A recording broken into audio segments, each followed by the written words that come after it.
জাতীয়তাবাদী ছাত্রদল যে ভূমিকায় 17 বছর ছিল, জাতীয়তাবাদী ছাত্রদল যে ভূমিকায় জুলাই আন্দোলন ছিল, ইনশাল্লাহ ডাকসু প্যানেলে তারা নির্বাচিত হয়ে তার চেয়ে শিক্ষা বান্ধব, তার চেয়ে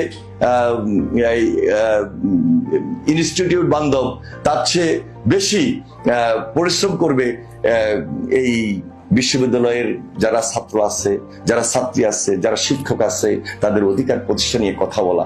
এটা ছাত্রদলের জন্য একটা চ্যালেঞ্জ, এবং এই চ্যালেঞ্জটুকু গ্রহণ করেছে আমাদের যে পরিষদ, আবিদ, হামিম, মায়েদের নেতৃত্বে যে টোটাল পরিষদ, এবং হলগুলোতে আমাদের যে সকল ছাত্র ছাত্রী যারা রয়েছেন, আমি আশা করব প্রত্যাশা অনুযায়ী, প্রত্যাশার জায়গা থেকে সকল বিশ্ববিদ্যালয়ের শিক্ষার্থী আপনারা আমাদের জাতীয়তাবাদী ছাত্রদলের প্যারেডে ভোট দিবেন, রায়টা দিবেন। এই রায়টা অত্যন্ত গুরুত্বপূর্ণ, কারণ আমরা একটা দায়িত্বশীল অবস্থান থেকে কথা বলছি। অতীত কোনো সংগ্রাম, অত্যাচার, নির্যাতনের কাছে আমরা মাথা নত করি নাই।